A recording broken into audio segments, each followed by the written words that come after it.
Comenzamos entonces. Vamos a estar hablando un poco en relación a Yom Kippur y todo lo que Yom Kippur representa.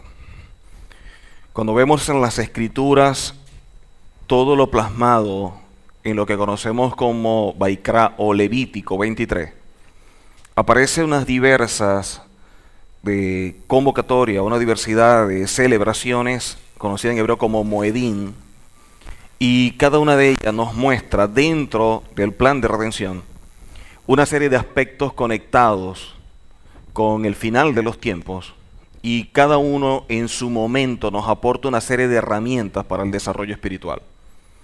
De esta forma vamos trabajando en dos áreas simultáneas, una que tiene que ver con el Nefesh o con nuestra alma, y otra que tiene que ver con nuestro Neshama o con nuestro hombre interior. En la medida que vamos fortaleciendo una, vamos renovando otra y transformando otras áreas que se ven en nuestro cuerpo o conocido como Basar. De esta forma empieza el proceso en cada uno de nosotros. Ahora, cuando nosotros empezamos a evaluar todos estos cambios, todo este tiempo en el cual el Señor va tratando con nuestras vidas, nos damos cuenta de que hay un tiempo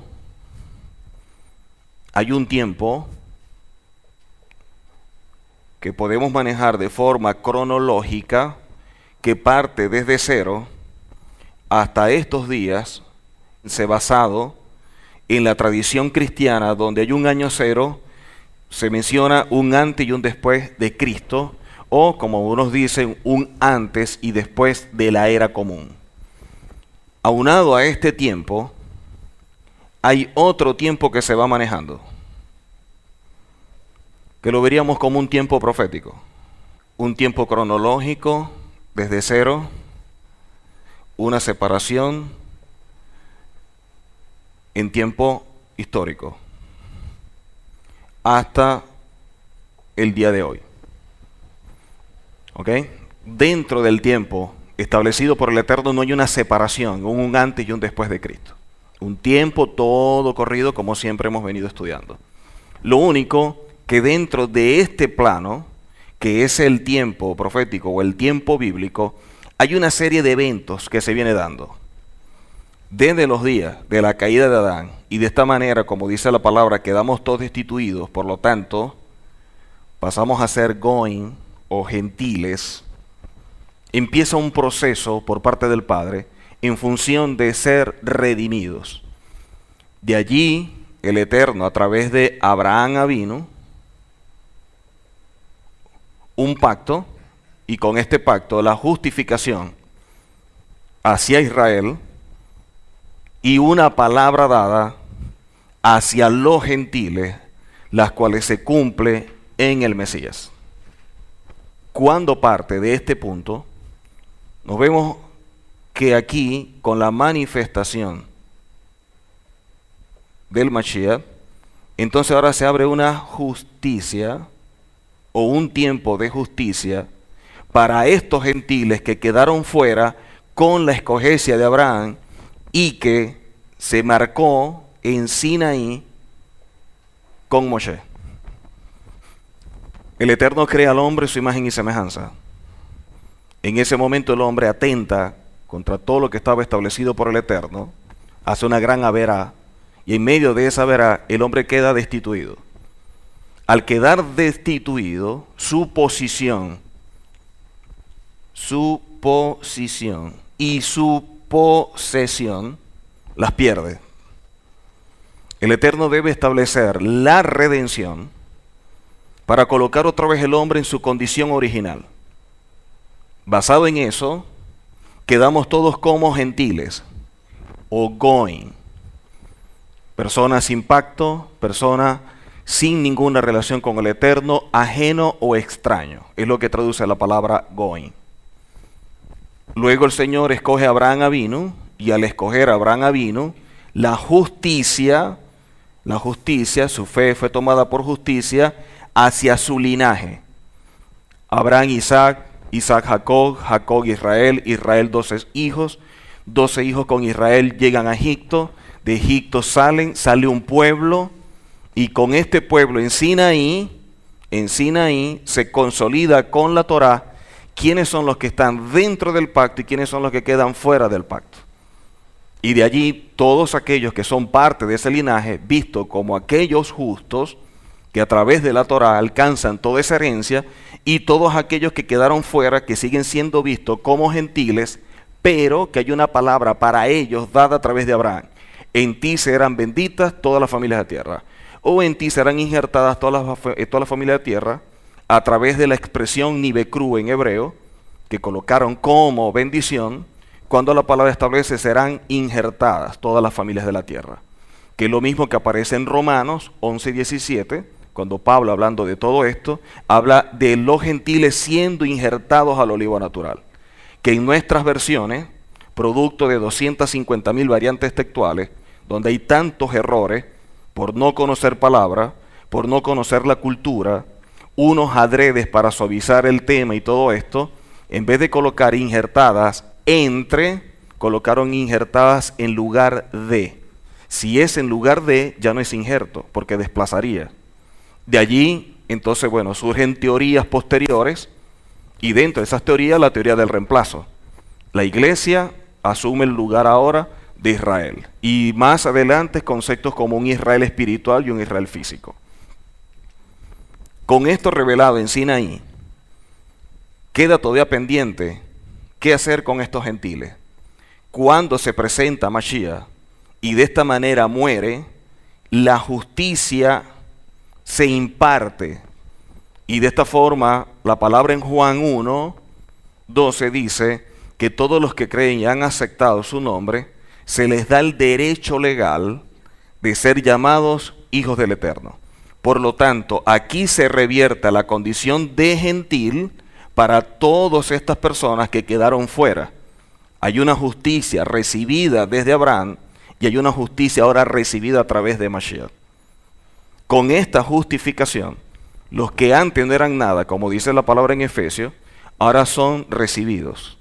Ahora son parte de un pueblo, y en este pueblo, con palabras, con promesas, con una herencia, con un legado, con todo lo que el Eterno ha establecido. Ahora, todo esto en procura de llegar al final donde se experimentará la redención.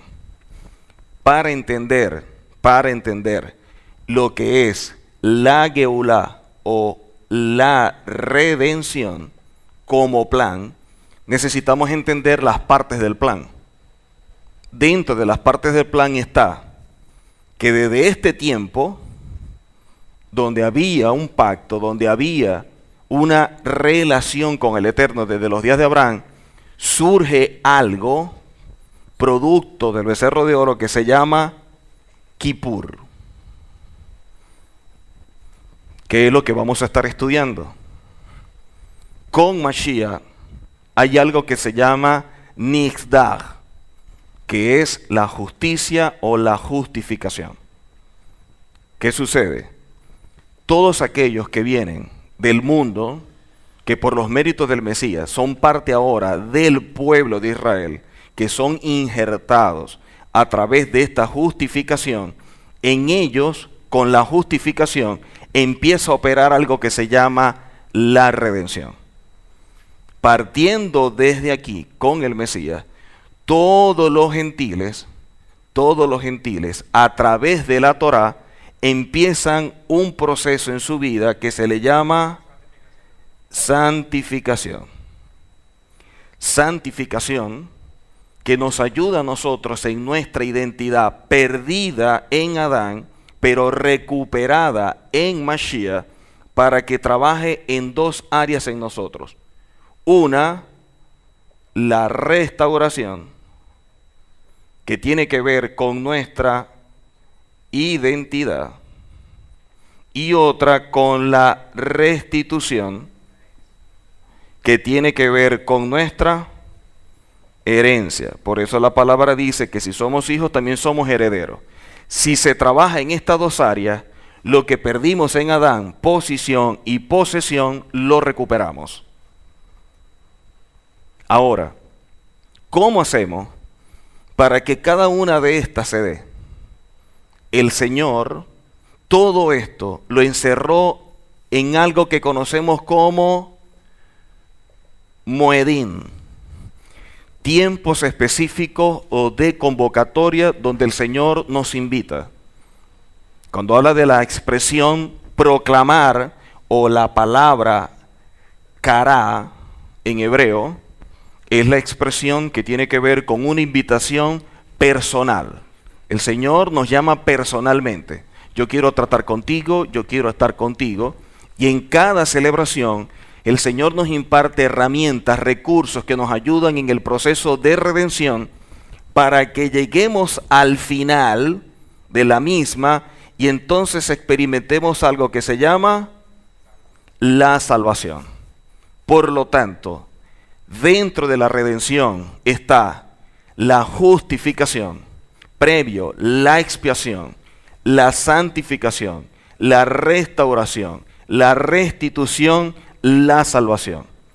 Todos están íntimamente relacionados, pero cada uno tiene una función. Y en este sentido, Mashiach como propiciación, que lamentablemente en nuestras Biblias, producto de los conceptos griegos, entonces restauración, restitución, justificación, salvación, propiciación, redención, todos se llevaron a una sola expresión, salvación.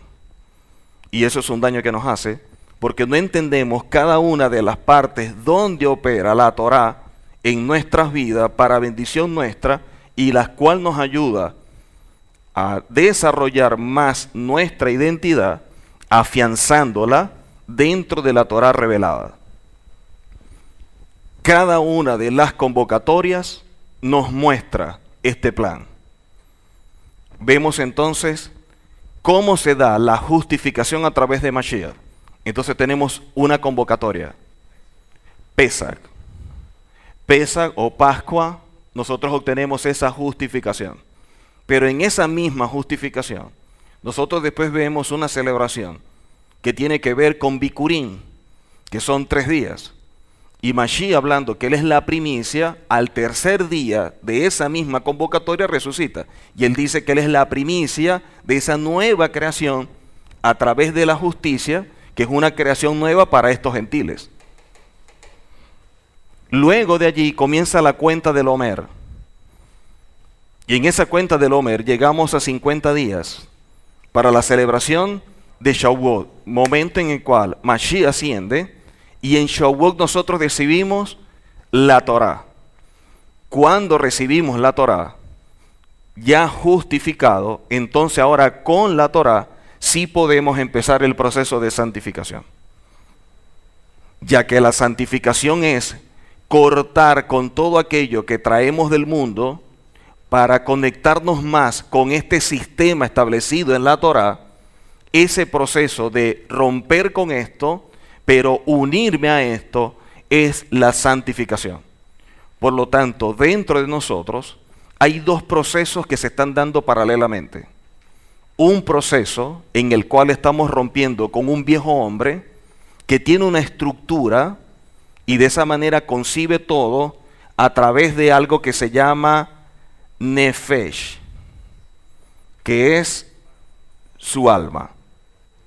Y este Nefesh con el que usted y yo nacimos, cuando tenemos esa relación con Mashiach a los 20, 30, 40 años, en ese momento que somos justificados, entonces en nosotros hay un despertar de algo que se llama Neshama, que es nuestro hombre, y dentro de nosotros estos dos están combatiendo.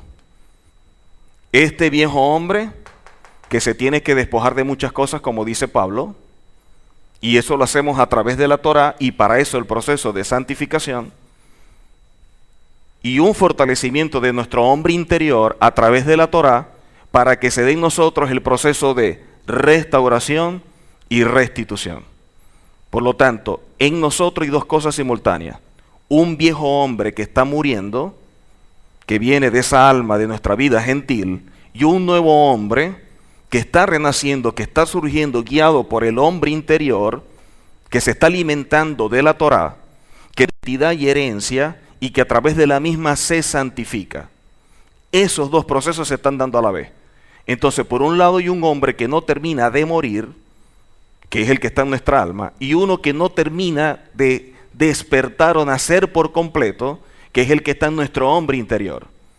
Y que este que está en el hombre interior crecerá y se desarrollará en la medida en que la Torá está siendo implantada en nuestro hombre interior. Mientras mayor revelación de la Torá en mi vida, mayor proceso en mi hombre interior y mayor renovación de mi alma. No podemos percibir la voluntad del Señor, que es agradable y perfecta, como dice la palabra en Romanos 12:2, hasta que en nosotros no se dé la renovación y la transformación. Renovación, que tiene que ver con nuestra alma, y transformación, que tiene que ver con mis acciones a través de expresar mi conducta o mi comportamiento, que es el resultado de mi personalidad. Ahora, estamos hablando de Yom Kippur.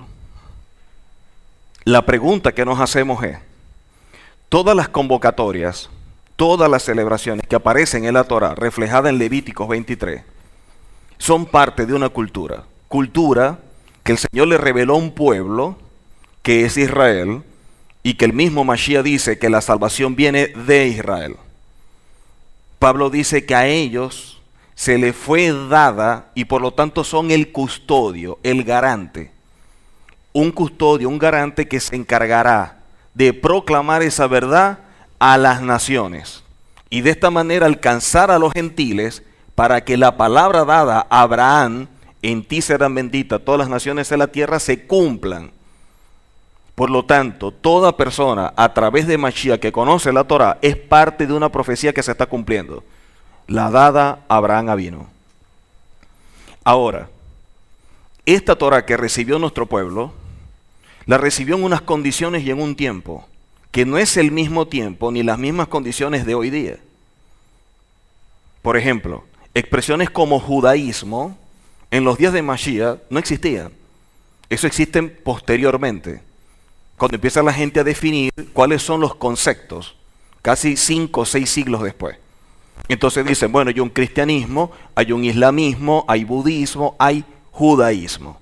Lo único que muchas veces, para que la gente se pueda identificar, se toma prestada esa palabra y se habla del judaísmo en los días del Mesías. Pero en los días del Mesías, históricamente, si vamos, eso no existía como tal, esa expresión, aunque sí un estilo de vida. Esa expresión de judaísmo, o lo que conocemos como judaísmo, recordemos que viene dada producto de las diferentes corrientes que hacían vida en los días del Mesías en la provincia de Judea, que previo a eso era casa de Judá, y que previo a casa de Judá era Israel. Israel con David, Salomón, Jeroboam, división, casa de Israel, casa de Judá. Se separan reyes en ambas partes, casa de Israel disperso, ya no tiene más reyes, se queda casa de Judá, se vuelve a levantar casa de Judá, se vuelve a retomar, muere casa de Judá, pero queda la provincia de Judea, se manifiesta Mashiach y allí los grupos que existían. Cuando estos grupos que existen compartían esta diversidad de celebraciones, al destruirse el templo en el año 70 y la dispersión en el año 110, cada uno empezó a agarrar para un lado. Y de allí salieron 3 grupos, que más adelante se le va a conocer como el judaísmo, para muchos rabínico. Aunque sabemos que el concepto de rabínico viene de una escuela específica que es farisea, mas no las otras corrientes. Un judaísmo que se va hacia Alemania, el norte de Francia, Polonia, que se conoce como Askenaz, que más adelante se va a transformar en judaísmo askenazi, unos que se van hacia España y Portugal, que originalmente se conoce como Sefarad y que se va a conocer como judaísmo sefardí. Y otros que se quedan dentro de toda esa provincia, Egipto, Irak, Irán, Libia, todos esos lados, que se llamó judaísmo mizrahi. Por lo tanto, judíos de ese entonces, en ese momento, su lengua aramea. Judíos askenaz, su lengua, lo que llamamos como yehudí. Y todos los que están en Sefarad, que se le llama entonces ladino. Dependiendo de la zona, el hebreo como era conocido. Por eso que nosotros vemos muchas expresiones en hebreo, pero de pronto no se sabe de dónde son. Y es bueno identificarlas si son sefardí, si son askenazis, si son mizrahi, si de pronto vienen de las líneas italianas, que vienen los romaniat, o ver de dónde es exactamente, porque cada uno tiene su tradición. Lo que en un momento era simplemente la forma de ubicar a los judíos geográficamente, luego eso se transformó también en un estilo de vida. Entonces ya el judío askenaz no solamente era askenaz por asunto geográfico, sino también askenazi por asunto halágico. El sefardí ya no solamente era sefardí por asunto geográfico, sino que también era sefardí por asunto halágico. De allí surge Joseph Caro, un judío que recopila todo lo que originalmente había surgido de la Mishnah, que ya lo estudiamos, luego la Gemara, que ya lo estudiamos, surge todo el Talmud, tanto para Jerusalén y para Babilonia, que ya lo estudiamos, y todas las explicaciones que quedaron fuera, conocidas como Tosefta, que también las estudiamos. Él toma todo esto y en base a la Mishnah saca el libro, el Shulchan Aruch, libro de leyes sefardí. Los rabinos en Askenaz tomaron el libro Shulchan Aruch, le hicieron adaptaciones a su área y sacaron su libro de halajá llamado Mapa. Dentro de estos dos libros se establece la diversidad de leyes y la diversidad de tradiciones. ¿Cuál es el problema? Que cuando nosotros vamos a hablar de lo que es la halajá o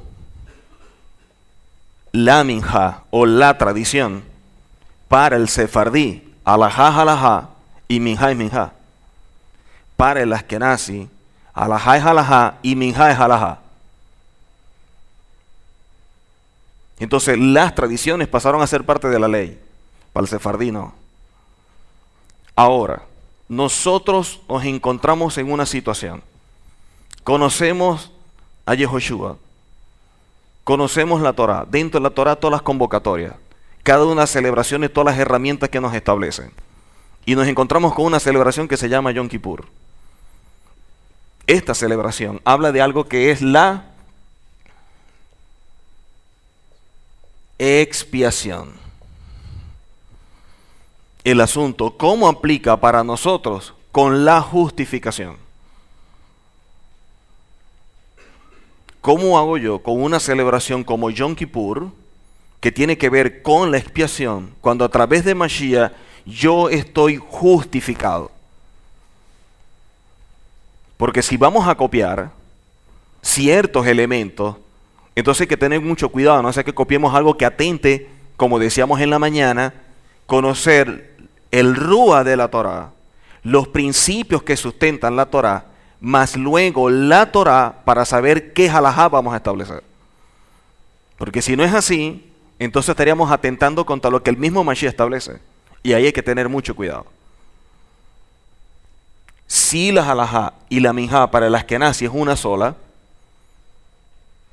puede ser que estaríamos incurriendo en lo mismo que se incurrió tradicionalmente en el cristianismo.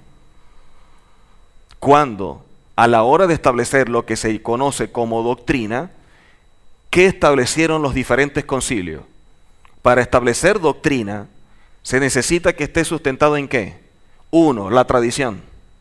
2, el magisterio. 3, que esté en la palabra.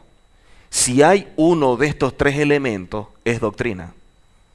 Por lo tanto, la tradición tiene tanta fuerza como lo que tiene la escritura, muy parecido al pensamiento askenazi.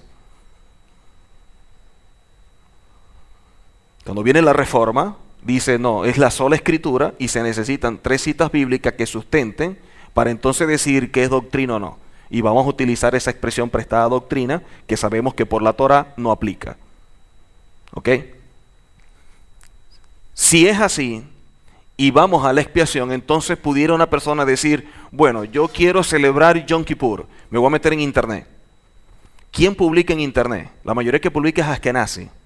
La pregunta, dentro de la línea askenazi, ¿cuál askenazi?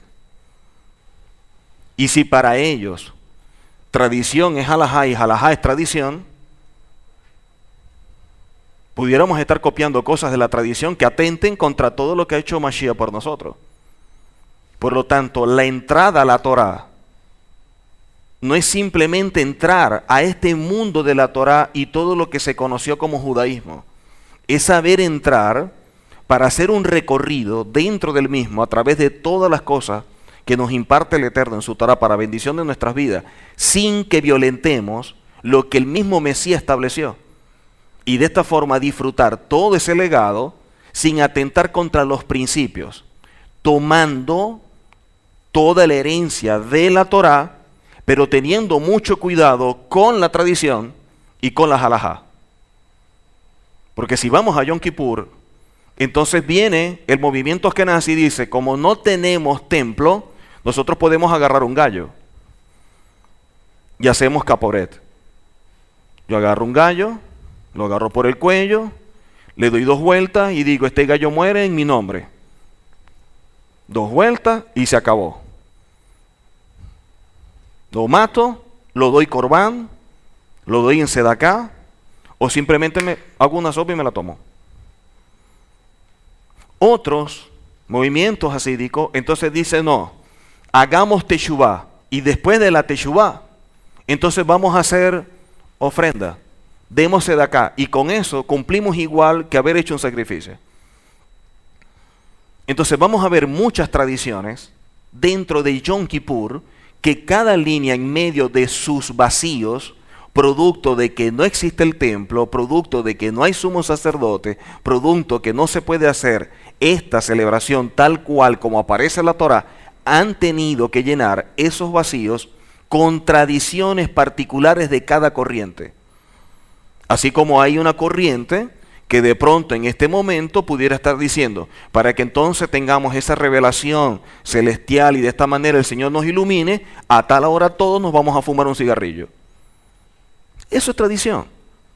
El asunto es si vamos a copiar eso o qué vamos a hacer. Porque si el Señor nos está dando en este proceso de santificación una identidad y una herencia, yo tengo que saber de quién me estoy alimentando. O me alimento de la Torá a la luz del Mesías, o me alimento del judaísmo tradicional con todos los errores que pueda tener. Ahora, ¿qué dice el Mesías? Dice, llevad mi yugo. Cuando Mashiach dice, llevad mi yugo, utiliza la expresión hebrea, lux. ¿Qué traduce como lux? Mi interpretación. Por lo tanto, cada vez que nos acercamos a la Torá, para tomar de ella algo como práctica, para vivirlo, nosotros tenemos que hacerlo a la luz de la interpretación del Mesías, ya que por los méritos de Mashiach que somos justificados y hemos sido injertados al olivo natural, y de esta forma es que somos parte de este pueblo. Como dice en Efesios, los que no éramos nadie, ahora somos parte. Los que no teníamos ni Señor, ni esperanza, ni nada en el mundo, ahora hemos sido hechos cercanos. Ahora sí somos hijos y somos coherederos de todo esto. Si ahora somos hijos y coherederos, gracias a los méritos del Mesías, su interpretación de la Torá para nosotros es importante. Y en base a esa interpretación es como vamos a estar celebrando cada convocatoria. De allí que mucha gente cristiana en un momento y que de pronto abrazó raíces hebreas y piensa que raíces hebreas es igual a judaísmo, que es un error garrafal, Entonces de pronto celebran Pascua y sacrifican un cordero. La pregunta es, ¿dónde queda la justificación obtenida por los méritos del Mesías cuando la palabra dice que a través de él, de ese cordero inmolado, nosotros somos justificados y ahora tenemos un derecho legal? Y de esa manera somos parte del pueblo. ¿De dónde esta persona que está entrando toma como elemento un cordero para colocarlo en pesa y decir que es en el nombre de Mashiach? Uno, ninguna línea judía, Mizrahi, Sefardí, Askenaz y dentro de las Askenaz, las diferentes líneas, ninguna sacrifica un cordero. ¿Por qué? Porque no hay templo, ni hay sumo sacerdote. Y nosotros los que hemos apegados a lo que él mismo dice, y lo que dice la palabra en hebreo, un sacrificio necesario para siempre, y ya entró, y no se necesitan más sacrificios, no necesitamos colocar en la cena de Pesach un cordero. Basado en eso, entonces, no solamente hacemos una distancia con el judaísmo, al cual amamos a nuestros hermanos, a casa de Judá, lo bendecimos, y en cada Shabbat cuando hacemos el Seder, bendecimos a nuestros hermanos, pero también tenemos que desconectarnos de todo aquello que sea una mala interpretación, o como dice Pedro, interpretaciones privadas, ajenas al espíritu de la Torá. Separándonos de eso, e interpretando cómo Mashiach establece cada convocatoria desde Rosh Hashanah en el mes de Abib, no como la tradición de Rosh Hashanah el primero de Tishri. Porque ¿qué dice la Torá en Shemot 12? Este será principio de años para todos ustedes. Eso es Torá. Y por eso es que Rosh Hashanah es en ese tiempo, porque así lo estableció el Eterno. Que la tradición diga que es el primero de Tishri porque dicen que ese día fue que se creó el mundo, o porque ese día fue cuando Noah abrió el arca, eso es tradición. Eso no es Torá. Ahí nosotros hacemos una separación entre eso. ¿Por qué? Porque entonces Yom Teruah, que es cuando anuncia la venida Mashiach, estaría oculto, ya que estaríamos celebrando Rosh Hashanah, que tiene que ver con Año Nuevo. Se lo dejamos a nuestros hermanos mayores, a casa de Judá, que celebre Rosh Hashanah, hasta que se cumpla lo que dice la palabra. Cuando entre la plenitud de los gentiles, todo Israel va a ser salvo. Cuando ese velo se caiga, ellos se den cuenta que ese Mashiach que tanto anhelan es Yehoshua, se acabó esto. Pero ese error no lo podemos cometer nosotros.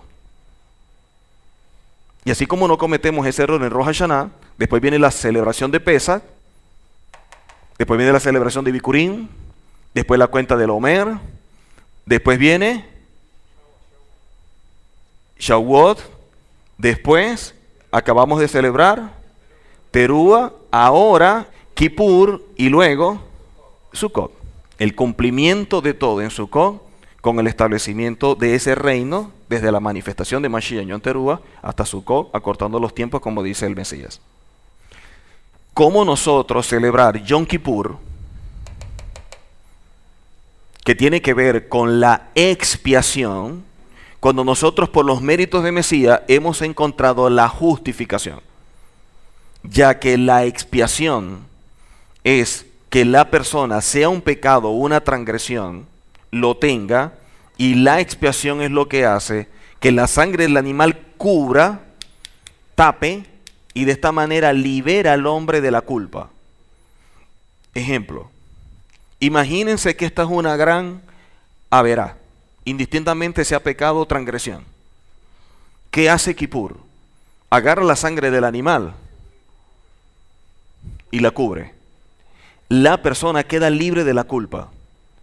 Pero lo que hizo está aquí. Lo que está haciendo Kippur es tapar. Ahí está. Kippur tapa y libera, por eso escapar tiene que ver con liberar, con rescatar a la persona. Pero lo que hiciste está, lo único que te lo estoy es tapando. La justificación no tapa.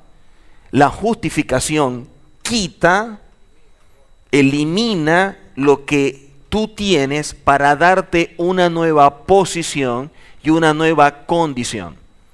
Por lo tanto, en vez de tapar, lo que hace es quitar, y todo lo que estaba en ti va sobre Mashiach, y por eso es que es propiciación, y de esta manera te puede impartir la justificación. Ahora, si nosotros hemos tenido una justificación que visto es mucho mejor que la expiación, ¿cómo celebramos nosotros Yom Kippur, que es una celebración de expiación?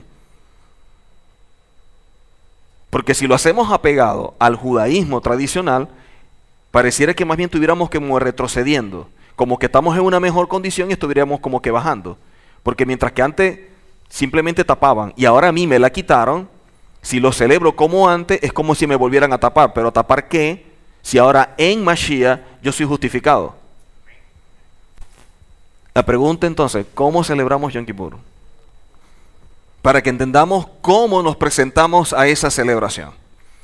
Dentro de esta celebración hay varias tradiciones y cosas que tienen que ver con leyes que son importantes y que se aplican para nosotros y que por supuesto debemos estudiar, porque en la celebración dentro del Seder o dentro del orden, nosotros tenemos que ponerla en práctica, y de ahí los biduín, los 24 biduín, las 24 confesiones. Eso es importante, porque todos nosotros de alguna forma pecamos o transgredimos. De alguna forma atentamos contra los principios relacionados con el Eterno o violentamos los principios que están relacionados con el prójimo, que son todos los misbot que dijimos que son misbot relacionados con el Eterno, llamados positivos, que tienen que ver con el pecado, misbot, Adán, la Javeró o la Macón. Misbot relacionado con el prójimo, misbot Adán, y dentro de ellos, los mishpatim. Ok, volviendo a esto. Cada celebración, el Señor nos otorga un recurso. Toda convocatoria, todo moedín o toda celebración tiene una carga profética, apunta hacia algo y todas tienen que ver con la redención. ¿Ok? Cada proclamar que tiene que ver con la palabra kará, cuando dice proclamaréis, kará, kadosh moedin, santa convocación. Cada vez que estamos proclamando, nos estamos uniendo, haciendo un ejat con el Eterno, a través de la convocatoria. Si ya pasamos por la convocatoria de Pesach, donde fuimos justificados, y ya pasamos por la convocatoria de Shavuot, donde empezamos el proceso de santificación, en Yom Teruah estuvimos esperando a Mashiach. Lamentablemente Mashiach no vino. Comienza una nueva etapa, un año más, donde vamos a seguir mejorando, procesando nuestras vidas, más parte de esta santificación para que en el próximo Yom Teruah estemos en mejores condiciones y, como dice la palabra, con unos trajes mejores. Los trajes de boda, como dice la Escritura, que son confeccionados a través de los actos justos de los hijos. Pero ahora viene Yom Kippur. Ya pasamos por Yom Teruah, viene Yom Kippur. ¿De qué manera nosotros vamos a celebrar Yom Kippur? Porque nosotros somos creyentes en que el Mashiach es Yehoshua. Ahora, ¿cómo hacemos entonces con Yom Kippur los que creemos en Mashiach? Entonces, para nosotros Yom Kippur es un día en el cual nosotros ayunamos, ¿ok? Porque es un día de ayuno, donde nosotros ayudamos, colocando nuestras vidas en las manos del Eterno para pedir perdón por toda aquella verá que hayamos hecho. ¿Qué entra dentro de la condición de verá? Todo pecado o toda transgresión que hayamos hecho, pecados conscientes, pero por ser parte de un proceso de alguna manera fallé. Pecados por ignorancia, porque desconozco lo que el Señor me demanda, o un pecado como acto de rebeldía, porque yo quiero persistir en esa postura. Basado en esas tres, pedimos perdón por el pecado, sea cualquiera de las tres. Transgresión de la misma forma, sea porque lo haya hecho deliberadamente, sea porque lo hice inconscientemente, o sea porque lo hice porque es parte de un proceso y en un momento fallé. Sea pecado o sea transgresión, sea por violentar mandamientos positivos, 248, y cuáles son los que aplican a nosotros, o por violentar 365, que son los negativos, y cuáles son los que aplican a nosotros. ya que todos no aplican, porque hay gente que dice, oye, no, ustedes están ahora estudiando la Torah, ustedes tienen que guardar toda la ley. ¿Cómo vamos a guardar toda la ley? ¿Cómo yo guardo la ley que es para mujeres? Y cuando la mujer esté menstruando, eso es nidá, y el nidá tiene sus leyes. ¿Cómo yo guardo esa ley? Las leyes que son para los reyes, y cuando tú seas rey de tu pueblo, ese rey no aplica para mí.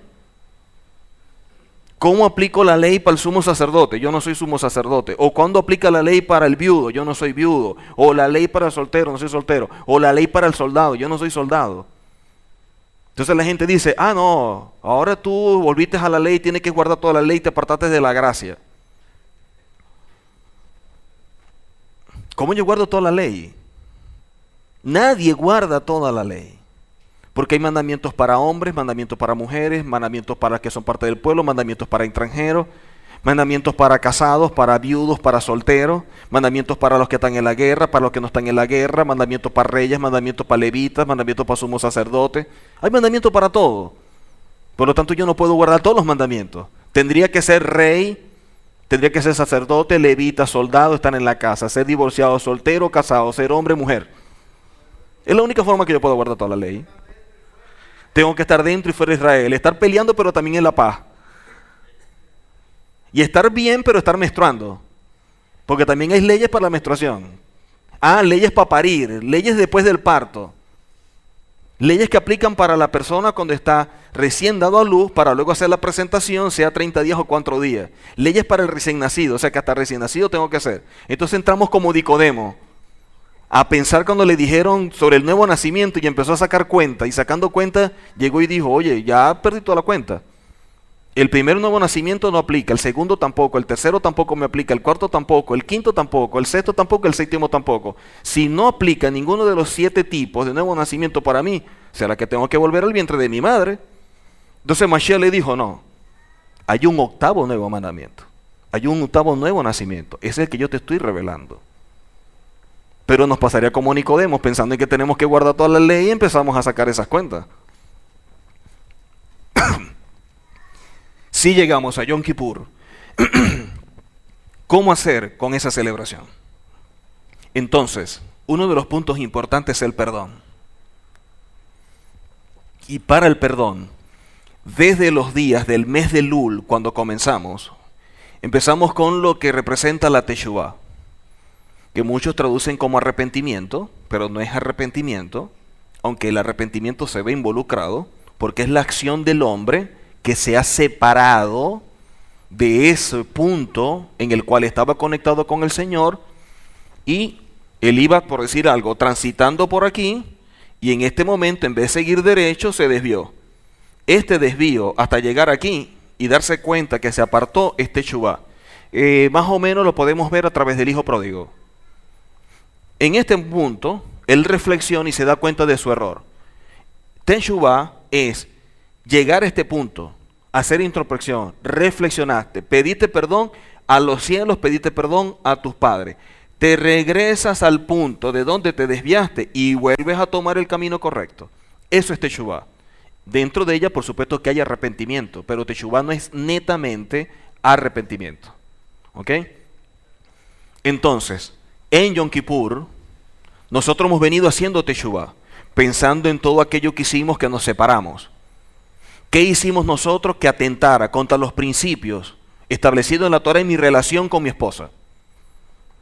En mi relación con mis padres, en mi relación con mis hermanos, en mi relación con el prójimo, en mi relación con mis hijos. Porque en eso consiste la Torah. El desarrollo integral del ser humano en todas las áreas de su vida. Entonces la Teshuvah es hacer un examen, una introspección en base a todas esas áreas de nuestra vida donde podamos haber incurrido en alguna falta. Pedir perdón al Señor y en ese proceso de rectificación enderezar el camino. Y decir, bueno, yo fallé aquí, bueno, yo voy a corregir, yo voy a mejorar. Allí empezamos Teshuvah desde el mes de Lul hasta que llegamos a Yom Teruah. Pero desde Yom Teruah hasta Yom Kippur hay 10 días que entonces se eleva el nivel de Teshuvah, producto que en Yom Kippur, bueno, la tradición que enseña que en Yom Teruah se abren los libros y en Yom Kippur se dictamina y se sabe quién está y quién no está. Por eso es que el saludo es que tu nombre sea inscrito en el libro de la vida. Para nosotros que creemos en Mashiach, en Yom Teruah, nosotros no estamos pidiendo que nuestros nombres estén inscritos. Porque Mashiach dice que ya están inscritos, que lo que debemos que cuidar es que no sean borrados. Eso es otra cosa. Entonces, desde Yom Teruah hasta Yom Kippur son 10 días de mucha reflexión. Son 10 días de meditar, de pensar, evaluar qué hemos hecho o qué dejamos de hacer, en el cual llegamos a violentar algún principio o que afectamos nuestra relación con el Eterno o que otra persona afectó su relación con el Eterno producto de que de alguna manera yo lo dañé e hice que él se desviara. Entonces de pronto con mi actitud hice que otra persona incurriera en la violencia de un mandamiento o algo. Entonces yo allí pido perdón al Eterno. Pero también hay el perdón, como dice la palabra. Con todo aquel que tú pudieras estar en paz, ve y pídele perdón. Al menos que, bueno, lo que pasa es que ya se murió. O se fue del país, o no lo puedo ver, o resulta que él no quiere ni verme. Entonces simplemente se hace teshuvá y en la tefila, perdón, se hace teshuvá y en esa tefila se le pone el caso delante del Señor y le digo, bueno, Señor, yo tuve este percance con fulano y resulta de que, bueno, él no quiere verme o no quiere aceptar disculpas, lo que sea, simplemente te lo coloco en tus manos, te pido perdón y bendícelo. Y se acabó. Porque no podemos tener esa reconciliación con él o hablar con esa persona. Y pedir perdón no significa que ahora vamos a andar como hermanos abrazados. Simplemente que no quiero que haya algo que cause una diferencia entre los dos y dentro del marco del respeto, chévere, tranquilo, no ha pasado nada. Ya verá cada quien qué es lo que va a hacer. Entonces, vamos a ver algunas cosas en relación a Yom Kippur. Una, Primera de Reyes, capítulo 8, versículo 30. Primera de Reyes, capítulo 8, versículo 30. Yom Kippur es un tiempo propicio para que nosotros podamos orar por otras personas, por aquellas personas que de alguna forma no han conocido esta verdad, por aquellas personas que de pronto conocemos que son creyentes, que están en una iglesia o algo, que aman al Señor porque no negamos que lo amen, pero que lamentablemente tienen una visión errada de la palabra y hasta de nosotros. Y oramos al Señor para que ese velo caiga y de pronto ese espíritu de estupor que opera en él pueda darse cuenta de la verdad escritural que está a lo largo y ancho de la Biblia. Y en ese mover él pueda reconocer lo que en verdad el Señor establece y no lo que hombres, bajo interpretaciones privadas, empezaron a enseñar y de allí surgieron las diferentes religiones. Entonces, en esta cita nos dice, oye pues la oración de tu siervo y de tu pueblo Israel, cuando oren en este lugar también tú lo oirás en el lugar de tu morada, en los cielos escucha y perdona.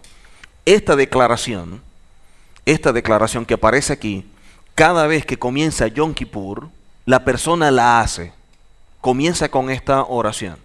Eso es algo personal. Usted a sola la hace.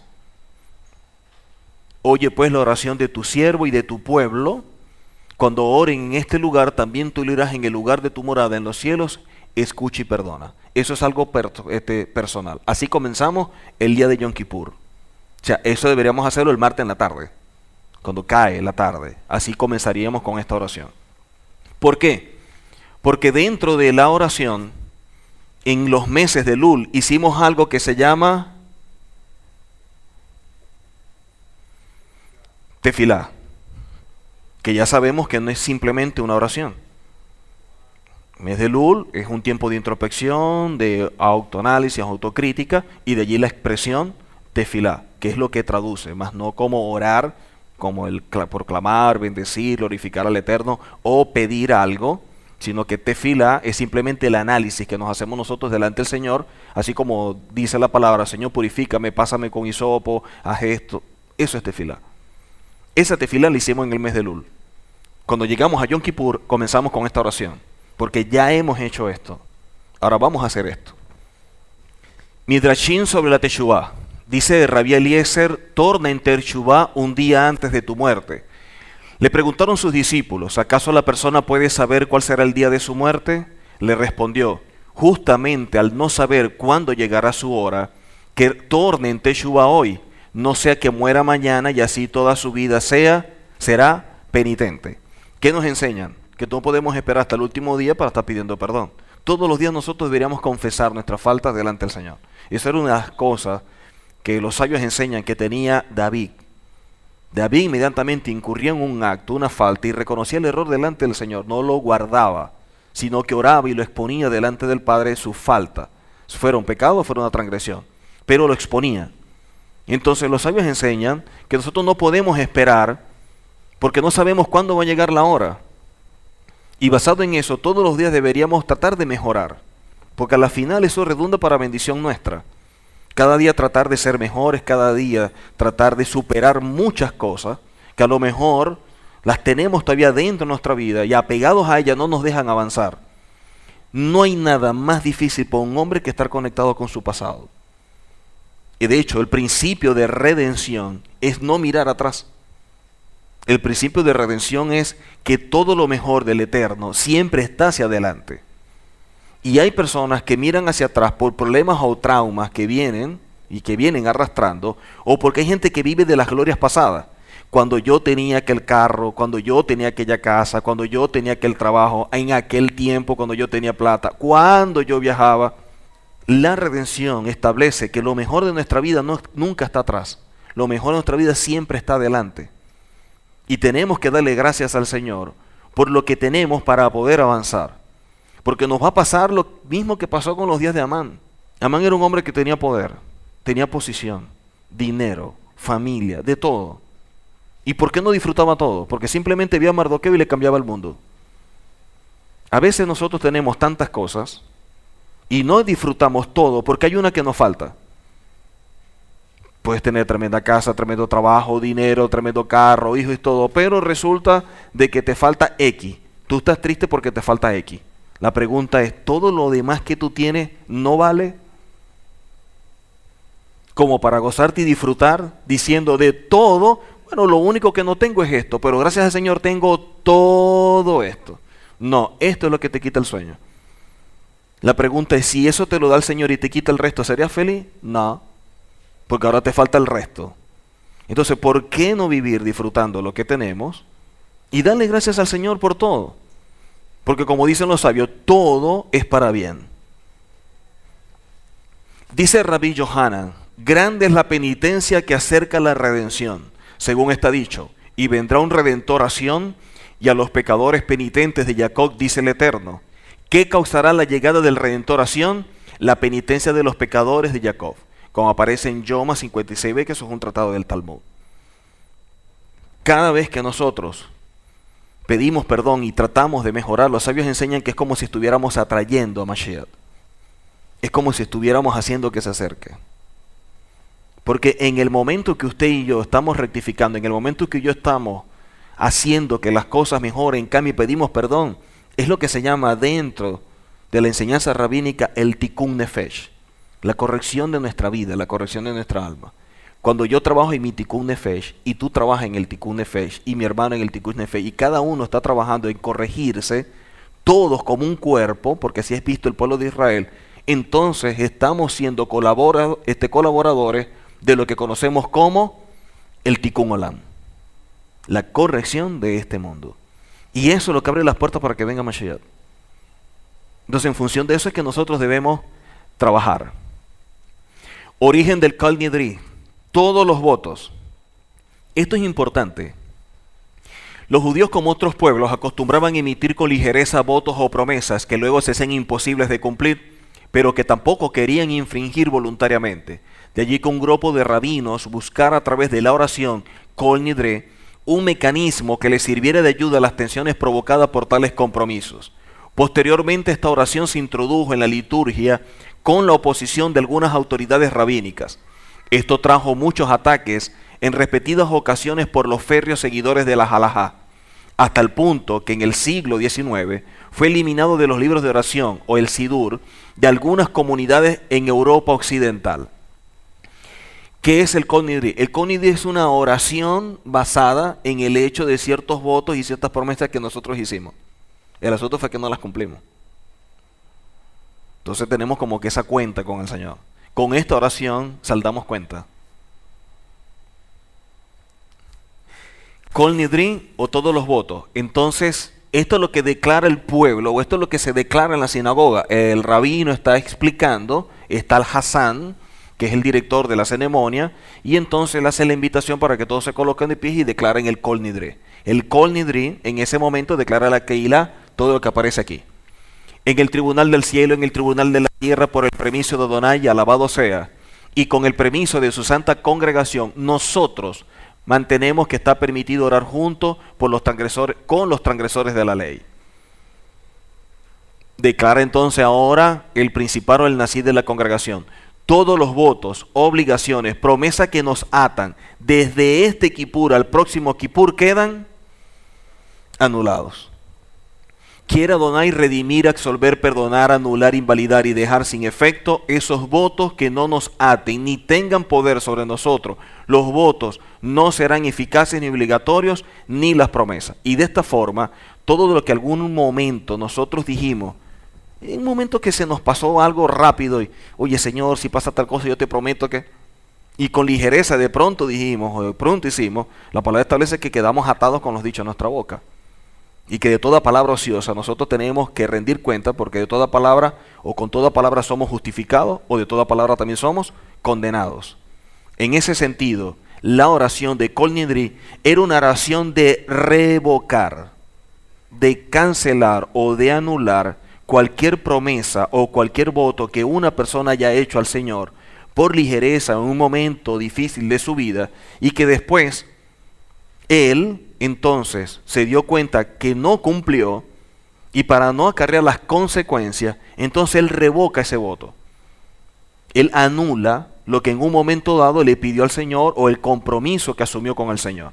Entonces, bueno, Señor, yo revoco, invalido, anulo y dejo sin efecto esto, y esta declaración la hace el líder, y eso que se estableció queda sin efecto.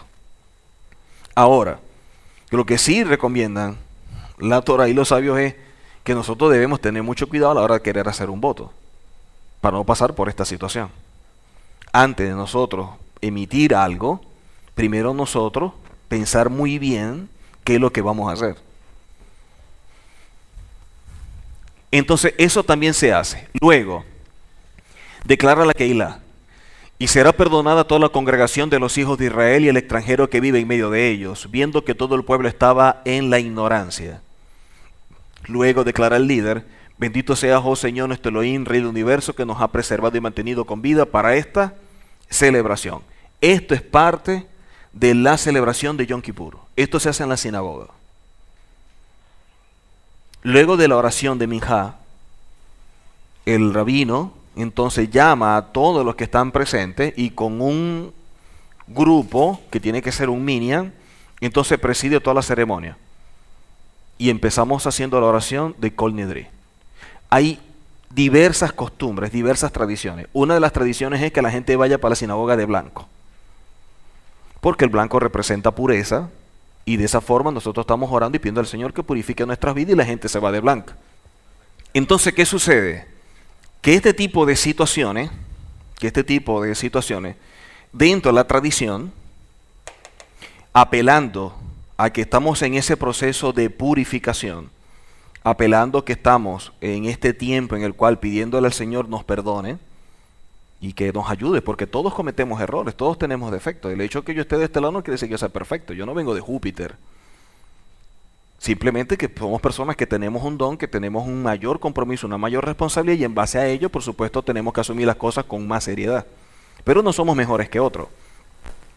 En ese sentido, todos estamos comprometidos a buscar del Señor y pedir perdón, tanto por nuestros pecados, por nuestras transgresiones. Y la tradición entonces establece que de alguna manera causa un impacto visual en nuestra vida el hecho de que vamos vestidos de blanco y que representa pureza. Entonces, bueno, la gente tiene la costumbre de que hay unos que se van todos de blanco, hay unos que se van con una camisa blanca o una blusa blanca. El asunto es que cada quien lleva algo blanco que representa pureza y por supuesto que se vea. Porque si son las medias blancas, imagínense, ese nivel de pureza está en shock. No lo sabe nadie. Eso está ahí en misterio como lo que habla Pablo. Pero sí algo que de pronto cause algún impacto visual y que tú veas que, bueno, te estás purificando o estás pidiendo perdón, todo esto. Eso es parte de la tradición. Pero eso no atenta contra el Mesías, no nos afecta en nuestra relación con el Señor. Entonces, eso es parte de la tradición que pensamos que no está mal, que no nos daña y que queda de parte de cada persona en su congregación si determina vengan de blanco o traigan una pieza, una prenda blanca, o sea, una camisa, una blusa o algo, ya eso queda de parte del Nasí, de la Keilah, establecerlo como halajá o no. Los midrashim sobre la Teshuvá. Las puertas de la oración están a veces abiertas y a veces cerradas. En cambio, las puertas de la Teshuvá están siempre abiertas. Como el mar que es siempre accesible, así la mano de Adonai está siempre abierta para recibir a los penitentes. Devarim, o Deuteronomio 2.12, dice Devarim Rabá, aquel que torna en Teshuvá es considerado como si hubiese subido a Jerusalén y hubiese construido el santuario, establecido el altar y ofrecido todos los sacrificios, como está dicho en Teilín 51:19. Los sacrificios que agradan a Adonai son el espíritu quebrantado. Y dice luego, Vayikra Rabá 7:2, o Levíticos, tomada la explicación de ese capítulo del Talmud en Rabá 7:2. ¿Ok? Salmo 51:17. Los sacrificios de Adonai son el espíritu quebrantado, al corazón contrito y humillado no despreciarás tú, oh Elohim. Por lo tanto, basado en esto surge el Midrash que dice que como no hay templo y no podemos hacer sacrificio en Yom Kippur y no podemos matar ningún animal, por eso es que Yom Kippur, una de las tradiciones es que no se usa zapato de cuero, porque si es de cuero, se amerita que un animal haya muerto. Entonces no se coloca zapato de cuero, de goma o de otra cosa menos de cuero. Como no hay sacrificio porque no hay templo, entonces basado en esto el Midrash establece, si los sacrificios de Adonai son el espíritu quebrantado, en Yom Kippur el quebrantamiento y el humillarnos delante del Señor es nuestra mejor ofrenda. Basado en este salmo, el Midrash establece que entonces, como los sacrificios son el espíritu quebrantado y el corazón contrito y humillado no despreciará el Eterno, toda persona quebrantada y que se presente delante del Señor pidiendo perdón es mejor que cualquier sacrificio. Y eso es válido y aceptable en Yom Kippur.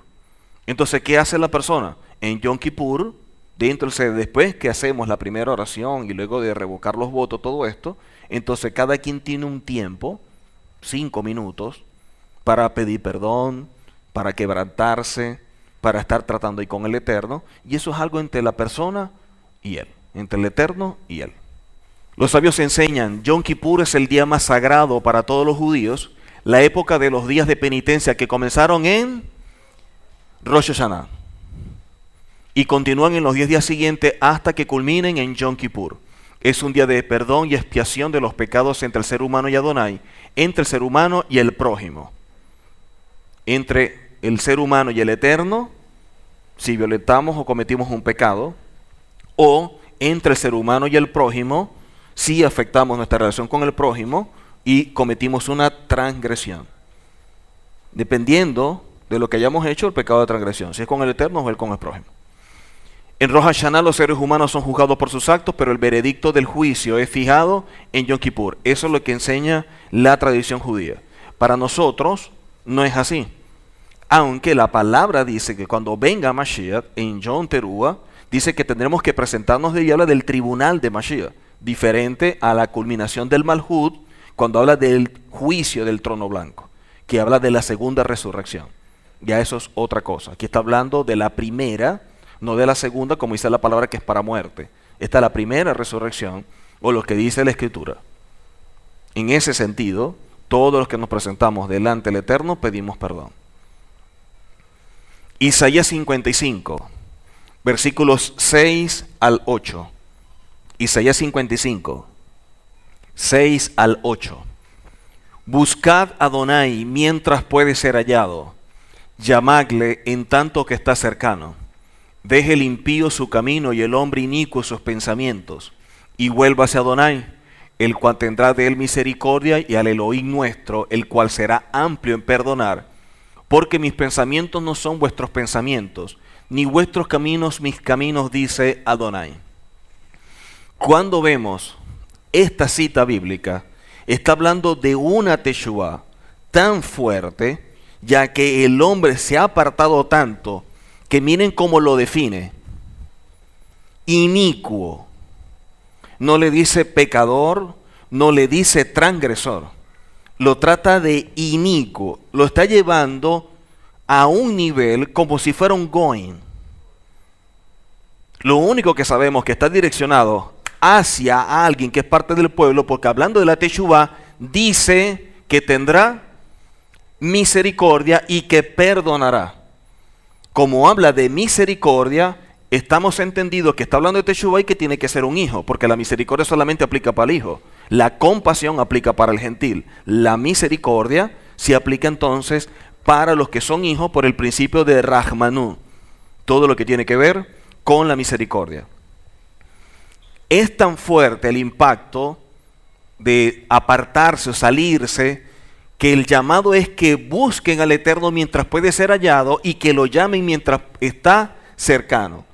Quiere decir que el Señor está dando una oportunidad a todo aquel que está distante y que sin darse cuenta se ha apartado tanto que el Señor ya lo está viendo como si fuera un gentil. Y por eso la acción o la forma de definirlo es el hombre inicuo. Pero dice que el Señor va a tener de él misericordia, aleluya, nuestro, lo cual será amplio en perdonar. Y como está hablando del perdón, es evidente que la misericordia y el perdón son aplicables a los hijos. Pero la condición de este es tan apartado que lo está viendo o lo está definiendo como si fuera un inicuo. Quiere decir que es una persona que está caminando, violentando la Torá, o caminando de espalda a la Torá, como si no la conociera, y lo cual define la Escritura como goin. Pero es un creyente, pero en esa condición tan alejado o tan afectado por este sistema que está caminando de espalda al Señor, o violentando los principios del Señor, y por eso lo define de esa manera, al punto que lo llama inicuo. Pero es la manera como de sacudirlo, de hacerle ver qué tan lejos está.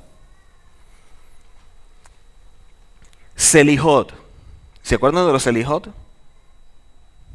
Ahora, en Elul, estuvimos haciendo las declaraciones. Los Selihot están basados en la manifestación del Señor en su misericordia, cuando conocimos los 13 atributos de misericordia, producto del acto que se hizo con el becerro de oro, y como se atentó contra los principios. Entonces Moisés dice, bueno, qué grande es el Eterno, que es grande misericordia, humildad, que es íntegro, que Él perdona la maldad, y empieza a hablar de todos estos principios. Y entonces los sabios enseñan que gracias a esa acción el Eterno pudo revelar los 13 principios de misericordia.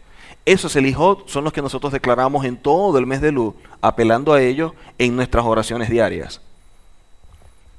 Los sefarditas empiezan las oraciones en el mes de Elul. Todas las mañanas en Shaharit se hacen las oraciones del perdón para admitir los pecados que hemos hecho y ser confrontados por Adonai hasta llegar a Kippur. Esta costumbre está basada en que Moshe subió por 40 días a pedir perdón por el pueblo luego de destruir las tablas o las lujot, ya que en Yom Kippur recibió las tablas por segunda vez. Y de aquí, basado en esta acción, es que entra Yom Kippur en escena. Porque la palabra dice originalmente, es que yo nunca establecí sacrificios. Los sacrificios y todo lo que tiene que ver con Yom Kippur fue consecuencia de la acción del hombre, cuando en Sinaí, revelándole la Torá, el hombre atentó contra los principios. Basado en eso, entonces el Señor tiene que establecer estos sacrificios que originalmente no estaban dentro del plan. Por lo tanto, esto fue una consecuencia. Los Askenazí hacen la Selihot una semana antes de Rosh Hashanah. Hay costumbres de oír el shofar para estar alerta de que viene el día de juicio, y entonces con el sonido de shofar en cada día de la oración de Shaharit oímos, y eso se le llama el despertar. Nosotros en Yom Teruah oímos el sonido del shofar de Teruah, ¿sí? Pero nosotros, haciendo los Selihot en Shaharit, nosotros oímos el sonido de Shevarim, que es el sonido del despertar. Ahí el sonido Shevarim, está el sonido de Teruah, y está el sonido de tequía. Con los Selijot hacemos el sonido de Shevarim. En Yom Teruah hacemos el sonido de Teruah. Se dice que Adonai les reveló los 13 nombres celestiales de la misericordia al pedir perdón por el pueblo por su averá. La Teshuvah es retornar a Hashem, ya que es un instrumento de revelación celestial. No significa arrepentimiento de forma literal. ¿Por qué? Porque Teshuvah, Teshut, es retornar a el Eterno. Retornar a el Eterno. Recuerden que la palabra Shut traduce como volver, pero ese volver trae como una conversión, como el convertirse. De ahí la raíz de Teshuvah, que es la palabra Shut. Teshuvah, volver a el Eterno. Ese retornar a la relación íntima con Adonai, ya que poseemos un Neshama unido al mundo celestial. El Midrash dice que la madre, al estar embarazada, un ángel enseñaba en el vientre la Torah al niño y al salir le toca los labios con el dedo para callarlo. Esto es una tradición que me llamó mucho la atención. Ustedes no saben aquí en el labio que tienen como una marquita. Entre el labio y el labio hay como un canal.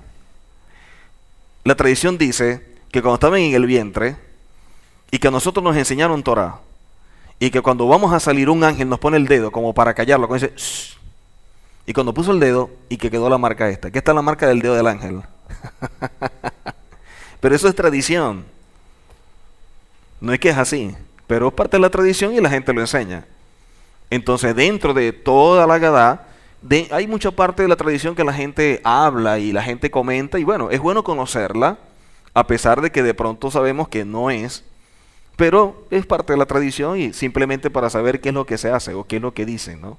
Y no nos agarren de pronto como ingenuos. Segunda de Crónicas, capítulo 7, versículos 14-15. Esta declaración se hace dentro del Seder. Esta cita se lee en el Seder. Eso lo lee el Nazí hacia el pueblo, haciendo el llamado en ese momento para la oración. Esa cita se lee de pie. La gente se coloca de pie y entonces el líder, el Nazí, o en este caso el pastor, el roe, el que esté a cargo, hace esta declaración. Esta declaración se hace mirando al este, mirando hacia Jerusalén. Y la gente dice, si se humillare mi pueblo sobre el cual mi nombre es invocado, y oraren y buscaren mi rostro, y se convierten de sus malos caminos, entonces yo oiré desde los cielos, y perdonaré su pecado y sanaré su tierra. Ahora estarán abiertos mis ojos y atentos mis oídos a la oración en este lugar. Toda oración que nosotros hacemos siempre, hacemos el Shema. Cuando hacemos el Shema, la hacemos mirando hacia el este, pero nos tapamos el rostro. ¿Verdad? Nos tapamos el rostro. El Ashkenazi se tapa con las dos manos. El sefardí se tapa con una sola.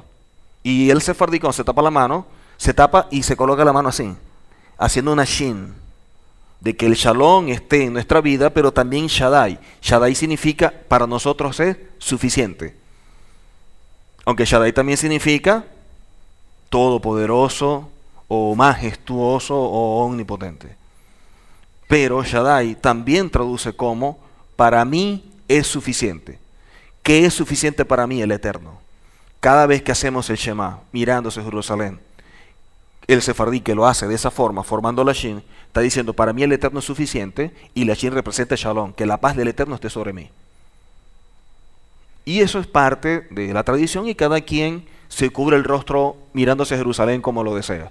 Unos se tapan con las dos manos, unos se tapan con una sola y hace la Shin. Yo particularmente lo hago como los sefardí, pero yo respeto el que lo haga como lo desea. Ya eso es cuestión de cada quien. Pero yo me apego a esa parte de sefardí porque me gusta, por lo que representa. Entonces yo hago el Shema de esa forma sefardí porque bueno, así lo aprendí.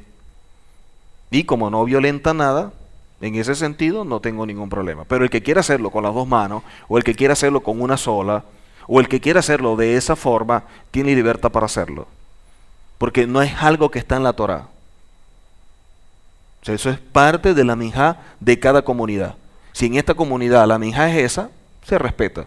Si usted llega a otra comunidad y en la comunidad La minjá es que tenemos que hacerlo con las dos. Usted respete la minjá de esa comunidad y hágalo de esa forma.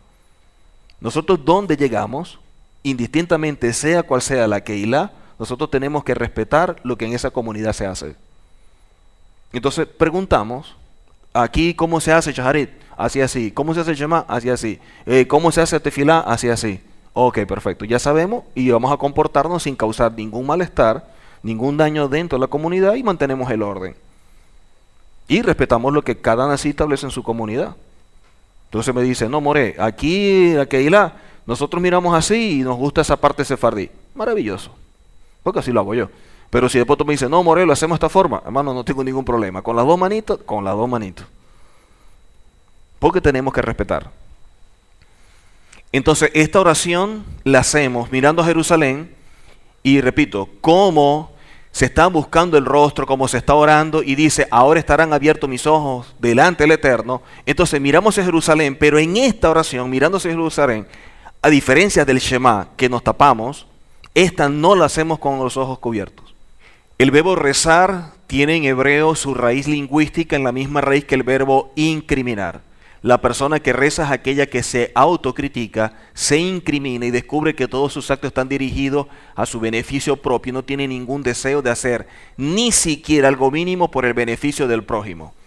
Cuando el hombre siente que este estado es insoportable porque de tal modo está desconectado del sistema general, de la fuerza general de la naturaleza, se dirige a ella con la petición de que ésta cambie su naturaleza. Entonces, su sincero pedido es respondido y él adquiere la capacidad de amar y otorgar como la naturaleza misma. Recordemos que todo acto en el cual nosotros estamos haciendo tefilá siempre es para jugarnos nosotros mismos. Los sabios enseñan que nosotros tenemos dos ojos. Dos ojos. Un ojo para ver lo bueno que tiene el prójimo y un ojo para ver lo malo que tenemos nosotros. Un ojo para ver lo bueno que tiene el prójimo y un ojo malo o un ojo para ver lo malo que tenemos nosotros. Por lo tanto, nosotros no estamos para juzgar a nadie, pero sí estamos para juzgarnos a nosotros mismos, para poder corregir, para enmendar y no para estar pendiente si este o el otro actúa conforme a la Torá. Tenemos que tratar en lo posible de no vivir la Torá en otro. Si hay una persona que de pronto no conoce algo que está en la Torá y no lo hace, nosotros no somos quien para estarlo juzgando. Nosotros debemos entender que cada quien está en su proceso y en su tiempo, en la medida que el Señor le va revelando, va asumiendo las cosas conforme a la Torá. Eso es una vida que se tiene que respetar. Porque la Torá no nos hace a nosotros jueces y verdugos. La Torá nos hace a nosotros mejores hijos para estar conectados con nuestro Padre. Ese es el proceso de redención. Para eso la restauración y la restitución. Entonces, si una persona violenta, yo no puedo decir, oye, pero ¿cómo ese hermano violenta esto? Hermano, y usted tanto tiempo y todavía no sabe hacer. Ese no es mi deber. Y si lo hago públicamente, ¿qué enseña la Torá? Que eso es humillación. Y al humillarlo, ¿qué es? Asesinato. Entonces yo no puedo humillarlo. Hechos capítulo 3, versículo 19. Así que arrepentíos y convertíos, para que sean borrados vuestros pecados, para que vengan de la presencia del Señor tiempos de refrigerio. Arrepentíos y convertíos, para que sean borrados vuestros pecados, para que vengan de la presencia del Señor tiempos de refrigerio. Por lo tanto, aquí esta cita está hablando de todo aquello que nosotros hacemos que atenta contra el honor del Eterno. Todo aquello que atenta contra el honor del Eterno, el Señor demanda que nosotros nos arrepintamos y nos convirtamos. Las bases del arrepentimiento. Rabino Yonah escribe que el arrepentimiento consta de 3 etapas: constricción, confesión y abandono del pecado. El Midrash Vaikra Rabá 3 declara: Rabbi Bibi Bar Abai enseñó cómo debe uno confesar sus pecados en la víspera de Yom Kippur. Debe declarar. Y muchos siguen esta declaración tal cual, pero es un asunto de escuela. La persona ve si quiere hacerlo o si no quiere hacerlo. Ya eso es libertad de cada quien. Eso es un asunto de escuela, o sea, dentro de una comunidad específica. No todas las comunidades lo siguen, sino que hay comunidades que se apegan a esto y lo hacen, y se respeta. Reconozco toda mala acción que he cometido ante ti, he estado en el mal camino, todo lo que hice no volveré a hacerlo.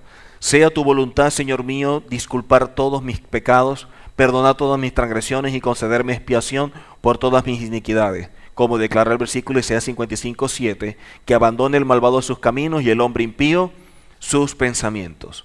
Basada en la declaración de este rabino, que expone cómo se debe declarar la confesión por los pecados, sustentado en el Midrash, dice que se debe hacer de esta forma. Si usted lo quiere hacer de esa forma, Baruch Hashem. Si usted quiere hacerlo de otra forma, Baruch Hashem. Porque esto es un asunto particular de este rabino en función de Yom Kippur, cómo tiene que ser la declaración. Pero eso no quiere decir que todos se apeguen a esta declaración. Pero es válido para el que quiera. Salmo 79:9. Ayúdanos, oh Elohim, de nuestra salvación por la gloria de tu nombre, y líbranos y perdona nuestros pecados por amor de tu nombre.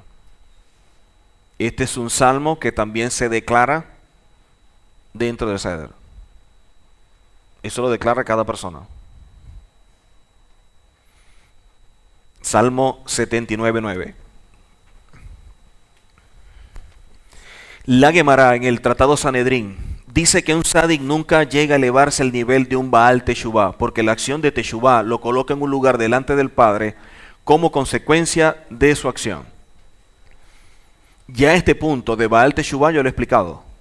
Yo he explicado cuando una persona falla y se arrepiente y empieza a buscar nuevamente del Eterno, es visto como un Baal Teshuvah, y un Baal Teshuvah en comparación con un Sadik, producto de su búsqueda y querer colocarse otra vez delante del Señor, esa pasión tan fuerte en él hace que actúe más apegado a la Torá y llega a superar en sus acciones al mismo Sadik. Por lo tanto, un Baal Teshuvah es alguien que trasciende en la obediencia y en el cumplimiento de la Torá.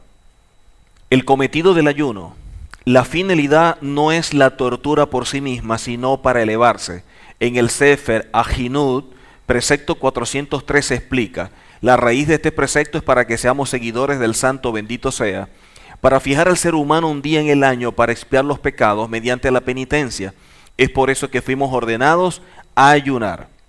Pues el comer y el beber y demás placeres corporales nos incitan a continuar en la persecución de lo material y evitan que el alma procure la verdad y no es digno presentarse a juicio delante del bendito sea, comido y bebido. Es por eso que el hombre debe en este día fortificar la fuerza de su alma para que ella sea digna de recibir la expiación de Adonai.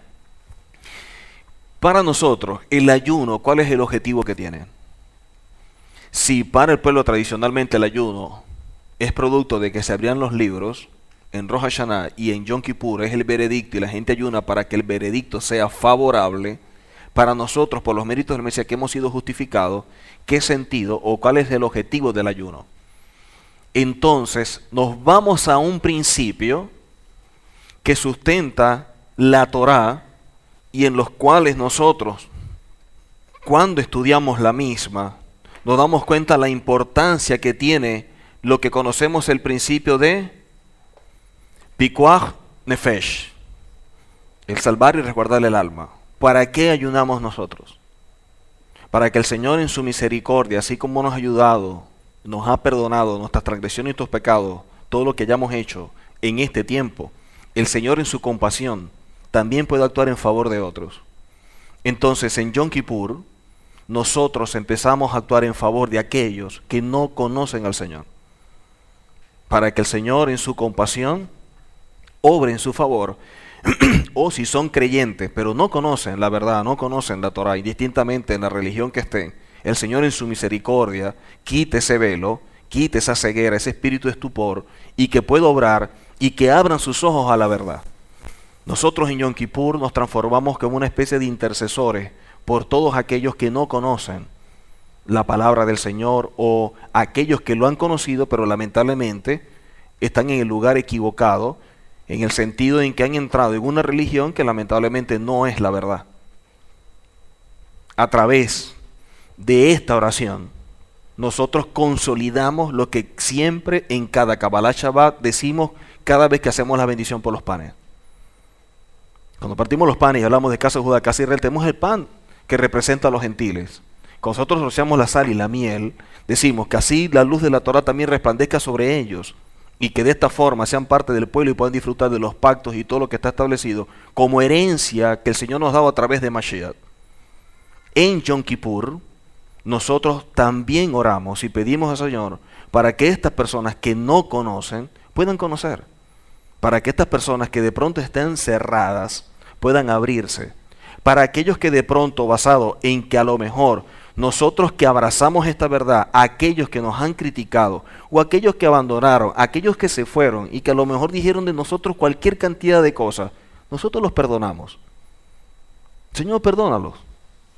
Porque de pronto se cerraron, porque de pronto no entendieron, porque de pronto se apegaron más a sus emociones, a su sentimentalismo, o de pronto fue tan fuerte que les generó una crisis que los colapsó. Y pensaron que esto era una mentira, o piensan que esto es una falsa doctrina, como dice gente, que es una apostasía o que es una herejía, X o Y. Nosotros ahí pedimos perdón por ellos. Que el Señor los perdone. Y que de nosotros no exista ningún resentimiento hacia esas personas. Porque no somos quien para juzgarlo. Respetamos la decisión que tomaron. ¿Quiénes de los que somos líderes, cuando asumimos esto, personas que estaban con nosotros dieron la espalda? Todos hemos vivido esa experiencia, hasta el mismo Mashiach. Pablo en los últimos tiempos que dice, bueno, ya fulano no está, ahora este es contrario, ten cuidado porque este es enemigo, este se rebeló, este se volteó. Dígame aquellos que se acercaban a nosotros y nos veían, porque usted es como mi padre, usted es como mi hermano, yo muero por usted. Mire, nadie es como usted en mi vida, y lo abrazaba a uno y lloraba con uno en el hombro. Ellos fueron los primeros que se fueron. Si son personas que lamentablemente no entendieron, por lo menos hubiera aunque sea dado el beneficio a la duda y por respeto a la autoridad, por respeto y la confianza que le tenemos a nuestros pastores, le hubieran dado el beneficio a la duda y hubieran esperado a ver a dónde va a parar todo esto.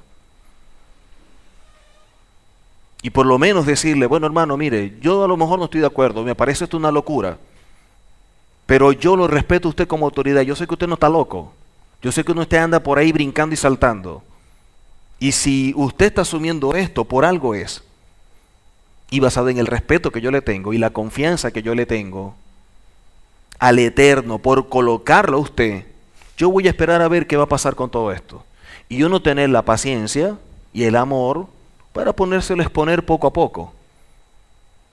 Y de esta forma entonces mostrarle una verdad que es innegable. Que hay gente que lo abraza con más pasión, otros van poco a poco, unos están allí como viendo a ver dónde termina todo esto, es una gran verdad. Pero cuando nos damos cuenta de lo que dice la Escritura, es evidente que hay gente que nos va a dar la espalda. Es evidente que hay gente que no va a estar de acuerdo, hay gente que ama más un sistema y un cambio lo colapsan. Dentro de las congregaciones vamos a ver cualquier cantidad de personas con criterios y se les respeta. Pero si una persona, por la Escritura, uno le muestra algo y tiene un fundamento, ¿en qué sustentas tú tu punto de vista que difiere con el del líder? Porque yo no puedo decir simplemente, a mí no me parece y yo no estoy de acuerdo. Eso sería muy inmaduro. Lo apropiado es, yo no estoy de acuerdo porque la palabra dice aquí, o la palabra dice aquí, la palabra dice aquí, y eso que usted está diciendo de Pascua, eso no aparece por ningún lado. Aquí es clarito que dice Santa Cena, mire, mire, mire, mire, mire. En ninguna parte dice Shabbat, pero mire cómo dice desde Génesis. Mire cómo el Señor creó el domingo, mire cómo santificó el domingo, mire los mandamientos, mire cómo la gente iba el domingo, mire cómo el Mesías el domingo estaba, mire Pablo el domingo, todos dicen el domingo y usted está diciendo que es un Shabbat. Eso es absurdo. Perfecto, lo aceptamos, pero el asunto es que su punto de vista simplemente no lo aceptan porque no lo aceptan. O sea, no hay un fundamento para defender una postura. Entonces la pregunta es, ¿a quién están siguiendo entonces? Porque si yo sigo al Señor y la palabra me dice que es A, yo sigo A, porque mi compromiso es con el Eterno. este día hacemos esta declaración para pedirle al Señor que a esas personas que actuaron, que de pronto no tuvieron el más mínimo respeto, que a lo mejor no tuvieron esa confianza, porque cada quien ha tenido su experiencia y su vivencia de todo esto. Hay gente que de pronto simplemente se fue callado. Hay gente que antes de irse armaron un zaperoco, como dicen por ahí. O sea, cada quien tuvo su vivencia en su congregación. Y eso es lo que nosotros de pronto no sabemos cómo actuaron. En función de eso, nosotros en este día ayunamos y oramos pidiendo al Señor por todas estas personas. Que el Señor los perdone, que el Señor no les tome en cuenta esto, que el Señor en su misericordia más bien actúe en su favor, y que en nosotros tampoco quede ninguna raíz de amargura. Porque a veces también sucede eso. Empezamos, oye, tanto que lo ayudé, tanto que lo bendije, tanto que hice esto y mire con lo que salió. Hermano, nosotros esperamos del Señor todo, pero del Señor. Que el hombre pueda hacer algo, bueno, bendito sea el Señor, pero nosotros del Señor esperamos todo. Entonces es un ayuno para este tiempo.